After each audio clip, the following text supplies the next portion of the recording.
तो कैसे हैं आप लोग? स्वागत है आपका कंपटीशन एंड यू में। और आज हम शुरू करने वाले हैं हिंदी का टेस्ट। हिंदी में टेस्ट किस चीज़ का होगा मैं आपको बता देता हूँ। हमने अब तक क्या सीखा है? समास। समास की क्लास लास्ट क्लास थी हिंदी की, तो आज हम समास में सीखेंगे समास के टेस्ट को। टेस्ट के माध्यम से हमें ये पता चल जाएगा कि हमने समास को कितना पढ़ लिया, कितना सीख लिया।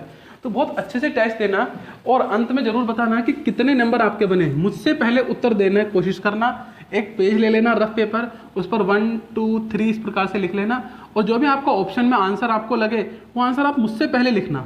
जो भी आंसर लगे वो मुझसे पहले लिखना और सही है तो सही टिक लगा लेना और गलत है तो काट कर सही लिख लेना। इससे क्या होगा, आपको सही उत्तर पता चल जाएगा और पता भी चल जाएगा कि आप कितने पानी में और कितना आप जानते हैं। तो इस प्रकार से ये रहेगा आज का आपका टेस्ट, जिसके अंदर होंगे आपके लिए 50 क्वेश्चन और 50 के 50 क्वेश्चन होंगे आपके रिलेटेड टू समास। तो शुरू करते हैं अपने पहले क्वेश्चन से समास के। तो पहला क्वेश्चन ये आपके सामने है, जिस समास के दोनों ही पद प्रधान हो उसे क्या कहते हैं? मैंने आपको बताया था कि इससे रिलेटेड क्वेश्चन आते हैं। समास में कितने पद होते हैं? अगर हम पदों की बात करते हैं तो 2 पद होते हैं। एक पद होता है पूर्व पद और एक पद होता है उत्तर पद। तो किसी समाज में पूर्व पद प्रधान होता है, किसी समाज में उत्तर पद प्रधान होता है, किसी समाज में दोनों पद प्रधान होते हैं और किसी समाज में कोई सभी पद प्रधान नहीं होता। तो ऐसा एक ही समाज है जिसमें दोनों के दोनों पद प्रधान होते हैं और वो है आपका द्वंद्व समास। द्वंद्व समाज में क्या होता है, एक दूसरे के अपोजिट वर्ड लिखे हुए होते हैं मुख्यतः। जैसे कि हम लिख देंगे माता पिता, तो इसमें माता का भी पूरा इंपोर्टेंस है और पिता का भी पूरा इंपोर्टेंस है। तो यहाँ पर दोनों पद पूर्व पद और उत्तर पद की मुख्यता होती है और प्रधानता होती है। तो इसलिए ऑप्शन आंसर क्या होगा? बी, द्वंद्व समास। चलते हैं नेक्स्ट क्वेश्चन पर। अगला है रोग पीड़ित शब्द लिखा हुआ है और आपको बताना है इसके अंदर समास कौन सा है। रोग पीड़ित। अब देखिए रोग पीड़ित को जब आप पूरा खोल के लिखेंगे, इसका विग्रह करेंगे तो क्या लिखेंगे? रोग से पीड़ित, रोग के द्वारा पीड़ित। तो से या के द्वारा किसमें आता है? तत्पुरुष समास में। समझ रहे हैं ना? इसमें तो अधिकतर भगवान के नाम आ जाते हैं। द्वंद्व समास में आ जाता है बीच में डैश लगा हुआ, माता पिता, अच्छा बुरा, नदी नाले, राजा रंक। और कर्मधारय में आ जाता है कुछ ऐसी फीलिंग यहाँ पर विग्रह करने पर 2 शब्द मिलते हैं, है जो या फिर के समान। ये 2 शब्द मिलते हैं और ऐसा कुछ है नहीं। तो कौन सा बचा? तत्पुरुष समास। तो आंसर क्या है हमारा? ऑप्शन नंबर डी, रोग पीड़ित, रोग से पीड़ित। नेक्स्ट है प्रतिमान। इसकी भी सबसे पहले बातचीत हुई थी जो समास की हमारी सबसे पहली क्लास थी। मैं आपको बता दूं, अगर आपने समास का सिर्फ टेस्ट कर रहे हैं, उससे पहले समास की क्लास नहीं ली है, तो एक बार क्लास ले लें, ज़्यादा अच्छा रहेगा। और अगर आपको लगता है कि मुझे समास बहुत अच्छे से आता है, मैं तो ज्ञानी हूँ, तो टेस्ट दे के देख लो, पता चल जाएगा। अगर वास्तव में ज्ञानी हो तो कोई ज़रूरत नहीं है देखने की। और अगर 50 में से 40 नंबर आ रहे हैं ना, तो वीडियो जरूर देख लेना, क्योंकि 40 नंबर तो कॉमन आ ही जाते हैं। अगर आपके 50 में से 45 प्लस बन रही है बात, देन फाइन, तब कोई दिक्कत नहीं है। तो चलिए चलते हैं आंसर की तरफ। लिखा है प्रतिमान। अब मैंने आपको पढ़ाया था अव्ययभाव समास। अव्ययभाव समास की पहचान क्या है? इसके शुरू में क्या होगा? कोई अव्यय शब्द होगा। अव्यय शब्द का मतलब कोई प्रति होगा, हाथ होगा या फिर यथा होगा। इस प्रकार के शब्द देखने के लिए मिलते हैं स्टार्टिंग में। अव्यय शब्द, अव्यय शब्द कौन से होते हैं? जिनका विखंडन नहीं हो सकता या जो लिंग के आधार पर परिवर्तन नहीं हो सकता, इस प्रकार के अव्यय शब्द होते हैं। तो प्रतिमान कौन सा समास है? अव्ययभाव समास है। चलिए अगला क्वेश्चन देखते हैं। तो अगला क्वेश्चन है तिरंगा। अब यहां से इस शब्द को ध्यान में रखना, इस शब्द से बहुत ज्यादा विवाद होंगे। अभी इस प्रकार का एक क्वेश्चन और मिलेगा आपको आगे चलकर, तो आप उसे भी देखेंगे, ठीक है ना? देखते हैं कैसे। तिरंगा शब्द में कौन सा समास है? अब हमने क्या पढ़ा है, हमारे लिए यहां पर आ जाता है द्विगु समास। आंसर क्या होगा फिलहाल? द्विगु समास। क्यों? क्योंकि द्विगु समास हमें बताता है कि शब्द के शुरू में ही क्या होगी? कोई संख्या होगी। अब तिरंगा का मतलब क्या होता है? तिरंगा का मतलब होता है 3 रंग वाला, 3 रंग वाला। पर एक चीज याद रखना, इस समय ऑप्शन में यहां पर बहुव्रीहि समास नहीं लिखा है। याद रखना, अगर यहां पर कर्मधारय के स्थान पर मैं यहां पर लिख दूं बहुव्रीहि समास, ठीक है ना, बहुव्रीहि समास लिख दूं, तो आंसर बहुव्रीहि समास होता। सर ऐसा क्यों? कारण ये है क्योंकि जब भी आप मैं तिरंगा बोलूं तो आपके दिमाग में क्या 3 रंग आते हैं? नहीं, आपके दिमाग में इंडियन फ्लैग आता है, भारतीय झंडा आता है। कभी भी 3 रंग नहीं आते होंगे, समझना। तो जब हम ऐसी चीजों को बोलते हैं जहां पर बोलने के साथ जो सी इमेज हमारे दिमाग में आएगी, अगर मैं बोलूं तिरंगा, तो क्या तुम्हारे सामने तिरंगा आता है? नहीं, तिरंगा आता है पर भारत के झंडे के रूप में आता है। कोई भी रैंडमली 3 रंग तो नहीं आते ना, कि काला सफेद भूरा, हरा नीला पीला, ऐसे तो नहीं आते। फिक्स 3 कलर आते हैं और वो भी इंडियन फ्लैग के। तो अगर बहुब्रीहि समास होता तो तिरंगा का मतलब यहाँ पर होता भारतीय झंडा। क्या मतलब होता है इसका? भारतीय झंडा। पर बहुब्रीहि समास नहीं है तो आंसर क्या हुआ? द्विगु समास। बात समझ में आ रही है ना? कभी भी अगर दोनों साथ में मिल गए और तिरंगा ऑप्शन में मिला तो आप क्या लगाएंगे आंसर के रूप में? आप आंसर के रूप में लगाएंगे बहुब्रीहि समास, और अगर बहुब्रीहि नहीं है तो द्विगु लगाएंगे। क्लियर है? चलते हैं अगले क्वेश्चन की तरफ। लिखा है नीलोत्पलम में कौन सा समास है? नीलोत्पलम में कौन सा समास है? देखिए सामने, बताइए इसमें कौन सा समास है। चारों ऑप्शन आपके सामने हैं, कर्मधारय, अव्ययभाव समास, बहुब्रीहि और तत्पुरुष समास। तो हम बहुत सारी चीजें जानते हैं कि तत्पुरुष समास नहीं हो सकता क्योंकि इसके अंदर ऐसे कोई कारक छिपे हुए की हमें पहचान नहीं दिख रही है। अव्ययभाव नहीं हो सकता, क्यों? क्योंकि अव्ययभाव की तो हमारे पास पहचान ही अलग है, शुरू के जो शब्द होते हैं वो हमें पहचानने में आ जाते हैं। और बहुब्रीहि इसलिए नहीं हो सकता क्योंकि यहाँ पर साफ साफ बताया गया है क्या? नीलोत्पलम, मतलब कि नीला है जो प्लम। तो हम लगाएंगे क्या? कर्मधारय, नीला है जो। जैसे कि एक शब्द होता है नील गाय, हमने लिखा नील गाय मतलब नीली है जो गाय, पर कायदे में नीली होती नहीं है, समझ लेना, ठीक है ना? नीली है जो गाय। तो ये वाली जो फीलिंग आ जाती है, ये वाला जो शब्द आ जाता है तो उससे पता चलता है क्या है? कर्मधारय है। तो उसी तरह से ये है, और आंसर क्या होगा इसका? ऑप्शन नंबर ए होगा। चलिए चलते हैं नेक्स्ट क्वेश्चन की तरफ। लिखा है धनंजय, धनंजय में समास है, कौन सा समास होगा धनंजय में? जल्दी बताएं। द्वंद्व समास, कर्मधारय, अव्ययभाव या बहुब्रीहि?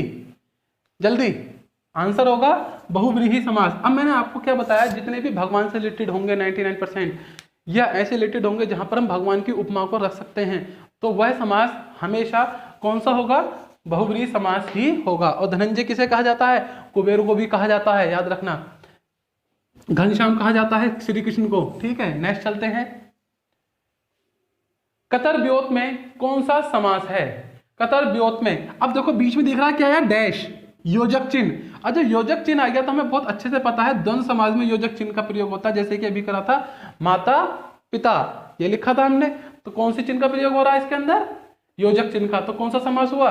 ये हुआ हमारा द्वंद्व समास। कितनी आसानी से हमने लगा दिया होगा, आप लोगों ने तो बिल्कुल लगा दिया होगा, समझदार हैं आप सब। अगला है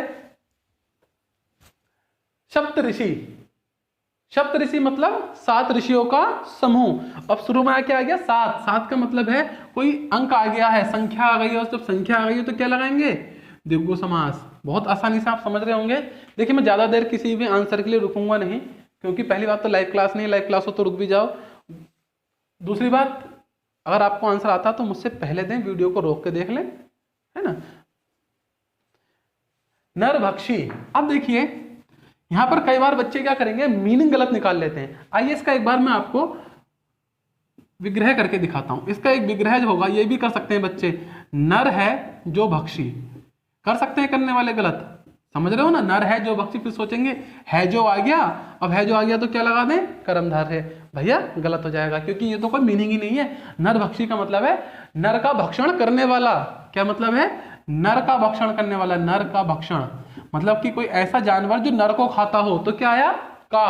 और का की के किस माता? संबंध तत्पुरुष में, पर संबंध तत्पुरुष तो है नहीं, सिर्फ क्या? तत्पुरुष। आंसर क्या लगाएंगे? तत्पुरुष। बात समझ रहे हैं ना कैसे? बच्चे इसका ये भी लिख सकते हैं, ये क्या है? पूरी तरह से गलत है। इस चीज को जरा ध्यान में रखेंगे जब समास को। नेक्स्ट क्वेश्चन है हमारे सामने, सिंह द्वार शब्द में समास है, ठीक है। ज्यादा लंबी वीडियो नहीं करेंगे, करते हैं आगे। सिंह द्वार मतलब सिंह का द्वार। सिंह का द्वार, जैसे माता द्वार मतलब माता का द्वार। तो क्या शब्द आया? का की के किस में आता है? सब तत्पुरुष समास में आता है। तो आंसर क्या होगा? तत्पुरुष समास। देखिए जितने भी ये क्वेश्चन हम कर रहे हैं, सब क्वेश्चन एग्जाम में आए हुए हैं, इसीलिए मैंने डायरेक्ट कट कॉपी पेस्ट किया है, टाइप नहीं किए हैं, ताकि बच्चों को लगे हाँ ये आए हुए ही हैं और अच्छी फीलिंग आपकी बनी रहे इसमें। अगर ये सब अच्छे लग रहे हो तो लाइक शेयर सब्सक्राइब करो, बड़े आलसी होते जा रहे हो तुम लोग। चलिए लिखते हैं, जिसमें कोई पद प्रधान नहीं होता तथा अन्य अर्थ प्रधान होता है, वह कौन सा समास होता है? इसके बारे में बड़ी व्याख्या की थी हमने। कोई सा भी पद प्रधान नहीं है, ना तो पूर्व पद ना ही उत्तर पद। ऐसा समास कौन सा होता है? बहुव्रीहि समास। मतलब लिखा कुछ और है लेकिन जो पद हैं वो इंपोर्टेंस नहीं होगा, उसका अर्थ इंपोर्टेंट है। तो ऐसा समास कौन सा होता है? बहुव्रीहि समास। आंसर क्या होगा? Option number D. चलते हैं नेक्स्ट क्वेश्चन की तरफ। लिखा है, देखिए इस प्रकार के क्वेश्चन काफी मिलने लगे हैं आजकल एग्जाम में। सुनीता के बच्चे घास फूस की तरह बढ़ रहे हैं। उपयुक्त वाक्य में प्रयुक्त घास फूस शब्द में कौन सा समास है? बात समझ में आ रही है ना? घास फूस में, तो देखो घास फूस में क्या कौन सा समास होगा? बीच में डैश लग रहा है। अब डैश किस में आता है? बहुत अच्छे से हमें पता है, किसमें? द्वंद्व समास में। तो इसका आंसर होगा द्वंद्व समास, ऑप्शन नंबर बी। नेक्स्ट चलते हैं। लिखा है जिन समस्त पदों में पहला पद संख्यावाचक हो और उससे समुदाय का बोध होता हो तो उसे कौन सा समास कहते हैं? आपको मालूम होगा संख्यावाचक शब्द किस में आता है शुरू में? संख्यावाचक द्विगु समास में। बाकी में तो किसी में संख्या आती नहीं है। मैं आंसर थोड़ा जल्दी बताऊंगा, आप लोग भी अपनी स्पीड बढ़ाएं क्योंकि एकदम सिंपल क्वेश्चन है। कौन सा समास होगा? द्विगु समास होगा। नेक्स्ट चलते हैं और देखते हैं। लिखा है अकाल पीड़ित में कौन सा समास होगा? अब बताओ, खुद बना के देखो, थोड़ा सा मेहनत करो, दिमाग पर जोर डालो। अकाल पीड़ित, अकाल से पीड़ित, अकाल के द्वारा पीड़ित, मतलब अकाल पड़ गया तो गरीब आदमी क्या हो गया? पीड़ित हो गया, दुखी हो गया। जैसे इस समय कोरोना चल रहा है, ये भी एक प्रकार का अकाल समझ लो इसे। वैसे है नहीं अकाल, पर इसमें भी क्या है? लोग पीड़ित हैं, ठीक है ना? तो अकाल से पीड़ित। अब से, का, की, के द्वारा, ये सब किस में आता है? तत्पुरुष समास में आता है। किस में आएगा? तत्पुरुष समास में। अभी क्वेश्चन ये इजी है, क्यों? क्योंकि ये आपसे अभी तक किसी भी क्वेश्चन में तत्पुरुष के अंदर घुस के सवाल नहीं पूछा गया है कि तत्पुरुष में भी कौन सा समास है। तत्पुरुष में भी हमने 6 प्रकार के समास पढ़े हैं ना, तत्पुरुष के भेद 6 होते हैं। तो अकाल पीड़ित मतलब कि तत्पुरुष समास। नेक्स्ट देखेंगे, जिसमें पहला पद विशेषण हो और दूसरा पद विशेष्य हो। दूसरा पद कौन सा हो? विशेष्य हो। इस बारे में भी मैंने बातचीत की थी और परिभाषा इसकी समझाई थी पहली क्लास में, दूसरी क्लास में, ठीक है ना? शायद दूसरी में समझाई थी जब तत्पुरुष समास पढ़ा था। विशेष्य हो तो उसमें कौन सा समास होता है? पहला शब्द विशेषण हो, दूसरा शब्द विशेष्य हो, तो ये होता है हमारा कर्मधारय समास। ये सबसे आखिरी की क्लास में समझाया था हिंदी की, ऑप्शन नंबर बी। पहला शब्द होता है विशेषण और दूसरा होता है विशेष्य। इसके बारे में बातचीत हुई थी। कौन सा समास है? कर्मधारय समास है। नेक्स्ट है, जिस समास में दूसरे या दूसरा शब्द प्रधान होता है, जिस समास में दूसरा शब्द का मतलब है उत्तर पद प्रधान होता है, उसे हम क्या कहते हैं? तो पहले आपको पता होना चाहिए किस किस समास में उत्तर पद प्रधान होता है। अगर हम अव्ययीभाव समास की बात करें तो उसमें पूर्व पद प्रधान होता है। उसके बाद 3 समासों में लगातार उत्तर पद प्रधान होता है। उसके बाद 3 समास आते कौन कौन से हैं ये भी पता होना चाहिए। उसके बाद आता है तत्पुरुष समास, समझना। उसके बाद आता है तत्पुरुष समास, तो फिर आंसर यही हो जाएगा, तत्पुरुष समास। अब देखो, अव्ययीभाव में तो पूर्व पद प्रधान होता है, बहुब्रीहि समाज में कोई सा भी पद प्रधान नहीं है, ठीक है, और द्वंद्व समाज में दोनों पद प्रधान होते हैं। तो कौन सा बचा? तत्पुरुष समास बचा। इस तरह से आप आंसर लगाएंगे। अगला है, लिखा हुआ आपके सामने, कृष्ण और सुदामा गुरु भाई थे। तो गुरु भाई को अंडरलाइन कर रखा है। पूछा गया है रेखांकित में समास बताइए गुरु भाई में। गुरु भाई का मतलब क्या होता है? इसे विग्रह करके देखें, विग्रह करना जरूरी होता है, उसके बिना आंसर नहीं लगा पाएंगे। गुरु का भाई, गुरु भाई मतलब गुरु का भाई, तो क्या बता रहा है? संबंध बता रहा है, रिश्ते बता रहा है। का शब्द भी आ गया, जब का शब्द आ गया तो आंसर क्या होगा? तत्पुरुष समास होगा। तो इतनी आसानी से आप इसका आंसर भी लगा सकते हैं। अगला शब्द है आपके सामने पंचवटी। पंचवटी, शुरू में ही क्या आ गया? पंच। पंच मतलब 5, और 5 का मतलब है द्विगु समास। क्यों? क्योंकि द्विगु समास के प्रारंभ में ही या पूर्व पद में किसी संख्या का बोध होता है। आई होप सो मैं बहुत तेज नहीं पढ़ा रहा हूँ, पर इसे क्लियर करते हुए चलेंगे। पंचवटी मतलब द्विगु समास। क्लियर है? अब आगे बढ़ते हैं, चलिए। अब यहाँ पर एक चीज और देखेंगे अभी हम। पंचवटी फिलहाल तो क्या हुआ हमारे लिए? द्विगु समास हुआ। अब इसमें फिर से बहुब्रीहि समास नहीं है। अगर बहुब्रीहि समास होता तो वरीयता बहुब्रीहि समास को ही देनी होगी, याद रखना। क्यों? क्योंकि पंचवटी एक वो स्थान भी है जहां पर राम जी, सीता जी और लक्ष्मण जी वनवास के दौरान ठहरे थे। वो क्या है? पंचवटी है। अगर यहाँ पर बहुब्रीहि समास होता तो आंसर में क्या लगाते? बहुब्रीहि। पर 99% श्योर है कि दोनों एक साथ नहीं मिलेंगे आपको, ठीक है ना? क्योंकि एग्जामिनर भी चाहते हैं कि कंफ्यूजन से दूर रहा जाए। बाद में बच्चे केस करते हैं, रिट डालते हैं, फिर परेशानी होती है। तो एग्जामिनर भी चाहता है इससे दूर रहे, इसीलिए ऑप्शन में 1 मिलेगा। पर मिल जाए बाई चांस तो आप बहुब्रीहि समास को वरीयता देंगे, ठीक है। अगला है दशानन। फिर से भी सेम चीज देखो, बहुत देर से इसी चर्चा हो रही थी। दशानन का मतलब होता है 10 सर वाला। 10 सर वाला मतलब जिसके 10 सर हों। परंतु अगर मैं दशानन बोलूंगा तो क्या सीधे सीधे आपके दिमाग में 10 सिर वाला आएगा? नहीं, आपके दिमाग में एक नाम आएगा रावण का। तो ये मोस्टली किसे रिप्रेजेंट करता है? रावण को। और वैसे भी दशानन मोस्टली हम 10 सिर वाले के तो यूज करते नहीं है, सीधे सीधे हम रावण के यूज करते हैं, क्योंकि रावण के 10 सिर थे। तो इसीलिए कौन सा समास बनेगा यहाँ पर, बहुब्रीहि समास बनेगा। अगर बहुब्रीहि समास नहीं है ऑप्शन में तब द्विगु समास लगाएंगे आप, याद रखना। अगर अभी भी हम बहुब्रीहि नहीं होता तो द्विगु लगाते, लेकिन फिलहाल है तो क्या लगाओगे, बहुब्रीहि समास ही आंसर के रूप में आपको लगाना होगा।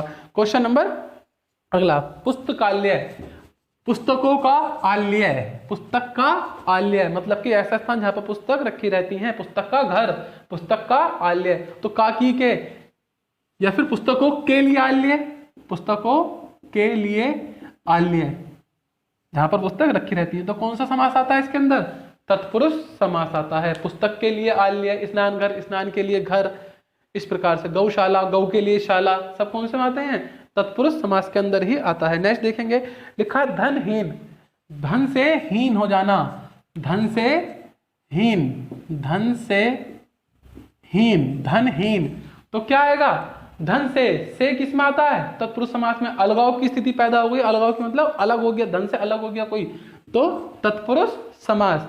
अगला क्वेश्चन है हमारे आगे, स्वर्गगत, स्वर्ग को गया हुआ, स्वर्गगत स्वर्ग को जाने वाला, तो फिर से क्या होगा, तत्पुरुष समास, ठीक है ना, क्या होगा, तत्पुरुष समास। अगला है आजन्म, इसके बारे में तो हमने क्लास में ही समझा था और यही ऑप्शन भी देखा था। शुरू में क्या आ गया, आ, ये क्या होता है, एक अव्यय होता है, क्या होता है, अव्यय। आजन्म, आजन्म मतलब जन्म से लेकर, जन्म से लेकर, तो आजन्म, आजन्म का मतलब क्या हुआ, ये कौन सा समास हुआ आपके लिए, अव्ययीभाव समास।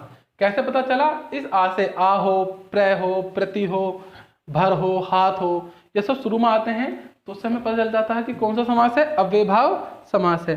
नेक्स्ट देखेंगे, लिखा हुआ है पीतांबर, पीतांबर का बेसिक मतलब होता है पीले वस्त्र वाला या फिर पीला वस्त्र, ठीक है ना, पीतांबर। लेकिन पीतांबर हम किसी एक ऐसे के लिए यूज करते हैं, श्री कृष्ण के लिए भी यूज कर लेते हैं, तो क्योंकि बहुब्रीहि समास है हमारे आगे, तो हम किसे लगाएंगे, बहुब्रीहि समास को ही उपयोगिता देनी है, वरीयता देनी है। मैं पहले बता चुका हूं, सबसे ज्यादा वरीयता बहुब्रीहि समास को दी जाती है जब कभी भी आप कंफ्यूजन में हैं, ठीक है ना।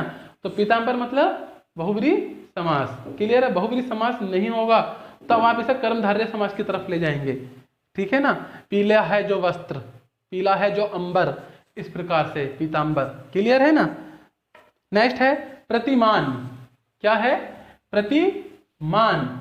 अब क्या आया, शुरू में प्रति शब्द आया, अभी अभी बताया था, प्र आ जाए, प्रति आ जाए, तो कौन सा समास होता है, अव्ययीभाव समास होता है। तो आंसर क्या होगा, option number D, B for boy, प्रतिमान, छोटी बनेगी सही। अगला शब्द है त्रिलोचन, त्रिलोचन। अब देखिए फिर से देखेंगे, लिखा हुआ है त्रिलोचन, त्रि का मतलब होता है तीन। अब या तो द्विगु समास है नहीं, देखो अभी जब बहुब्रीहि दे रहा तो द्विगु नहीं दे रहा, द्विगु दे रहा तो बहुब्रीहि नहीं दे रहा ऑप्शन में भी, और ये सब आए हुए हैं, मैंने टाइप नहीं किए हैं, इसीलिए मैं सामने जानबूझ के बिना टाइप करे हुए क्वेश्चन लाया हूं आज। तो त्रिलोचन हम किसके लिए यूज करते हैं, भगवान शिव के लिए। किसके लिए यूज करते हैं, भगवान शिव के लिए त्रिलोचन। तो क्या होगा इसका, बहुब्रीहि। त्रिलोचन का मतलब यहाँ पर क्या है, भगवान शिव। अगला है कमल नयन, कमल नयन का मतलब है कमल के समान नयन, कमल के समान नयन। तो क्या आया, के समान, और के समान किस में आता है, कर्मधारय में। कर्मधारय की जो पहचान है, विग्रह करने पर है जो या फिर के समान जैसे शब्दों का प्रयोग होता है, तो इसमें क्या आ गया है, के समान। तो कौन सा होगा ये, कर्मधारय समास होगा, ऑप्शन नंबर सी होगा, आंसर होगा इसका कर्मधारय समास, ये वाला, क्लियर है। अगला क्वेश्चन, अन्न जल। अब देखिए इससे पहले कि कुछ भी सोचो तो देखो, एक डैश लगा हुआ है, एक योजक चिन्ह लगा हुआ है, और योजक चिन्ह किस में आता है, मैंने आपको बार बार बताया है, द्वंद्व समास में आता है। किस में आता है, द्वंद्व समास में। तो ऑप्शन नंबर ए हो जाएगा अन्न जल का, क्लियर है। अगला देखते हैं, अष्टाध्यायी। अष्टाध्यायी का मतलब क्या होता है, अष्ट अध्याय मतलब कि 8वां चैप्टर या 8वां अध्याय। अब यहाँ पर ऑप्शन है दिग्गु, अव्ययीभाव, कर्मधारय और तत्पुरुष। तो अष्ट अध्याय, अष्ट मतलब 8, अष्ट मतलब 8, क्या लगाएंगे आप, दिग्गु समास लगाएंगे, सीधे सीधे क्या लगाएंगे, दिग्गु समास लगा लेंगे। आगे चलते हैं, देखिए मजा आ रहा होगा, मजा आ रहा है, समझ में आ रहा है तो लाइक करें, शेयर करें, सब्सक्राइब करें, इतना तो कर ही पाएंगे। यथासंभव, यथासंभव पे भी मेरी कई बार चीत हो गई है, जब शुरू में यथा हो यथा, हाथ, आ, ठीक है, इस प्रकार के कोई शब्द हों तो वो कौन सा समास होता है? वह होता है हमारा अव्ययभाव समास। तो यथा समय का मतलब हुआ, यथा संभव बोल दिया था मैंने, यथा समय का मतलब हुआ अव्ययभाव समास। अगले पर चलते हैं, इसका आंसर है option number A. Next question है हमारे आगे, राजपुत्र में कौन सा समास होता है? राजपुत्र मतलब राजा का पुत्र। किसका पुत्र? राजा का पुत्र। इस पर तो काफी सारी चर्चा हो चुकी है, बेहद ही आसान क्वेश्चन बन चुका है अब ये। राजा का पुत्र मतलब तत्पुरुष समास। अच्छा, ऑप्शन ए और बी दोनों में तत्पुरुष लिखा है तो ए और बी दोनों ही लगा लो, कोई फर्क नहीं पड़ेगा, ठीक है ना। तत्पुरुष समास। ऑप्शन नहीं। क्वेश्चन नंबर नेक्स्ट, वनवास। बताइए आप लोग, समय लीजिए एक बार और बताइए क्या आंसर होगा। वनवास, वनवास में तत्पुरुष समास होगा, द्वंद्व समास होगा, कर्मधारय होगा या फिर बहुव्रीहि समास होगा? कौन सा समास होगा वनवास में? वनवास का मीनिंग क्या निकालेंगे अगर इसका आप विग्रह करेंगे? विग्रह करेंगे तो हम निकालेंगे वन में वास। क्या निकालेंगे? वन में वास। और में या पर हो तो कौन सा तत्पुरुष होता है? अधिकरण तत्पुरुष। पर यहाँ अधिकरण वगैरह तो लिखा हुआ नहीं है, तो क्या होगा? सिर्फ तत्पुरुष होगा। क्या होगा? तत्पुरुष, क्योंकि अधिकरण तत्पुरुष भी तो तत्पुरुष के अंदर ही आता है। तो वन में वास, वनवास, तत्पुरुष समास। नेक्स्ट क्वेश्चन है, आनंद मग्न। आनंद मग्न मतलब कि आनंद में मग्न, मतलब कोई व्यक्ति है जो आनंद में क्या हो गया? मग्न हो गया है, आनंद में मग्न। तो जब आनंद में मग्न, तो में आया, में किस में आता है? बिल्कुल अभी भी सीखा, अधिकरण तत्पुरुष में। अधिकरण तत्पुरुष का मतलब है तत्पुरुष। तो आंसर क्या लगाएंगे? ऑप्शन नंबर बी, तत्पुरुष। नेक्स्ट, त्रिनेत्र। क्या लगाएंगे? त्रिनेत्र। अब फिर से यहां पर तीन आ गया। अब सबसे अच्छी बात यहां पर है, यहां पर द्विगु समास भी है और बहुव्रीहि समास भी है। पर आप लोग यहां पर समझना है, बहुत ही बढ़िया बात है, यहाँ पर आंसर होगा द्विगु समास। पर सर आप तो कहते हैं वरीयता इसे दी जानी चाहिए, वरीयता बहुव्रीहि समास को देनी चाहिए, लेकिन कई बार मीनिंग भी तो इंपॉर्टेंट होगा ना। त्रिनेत्र का मतलब क्या है?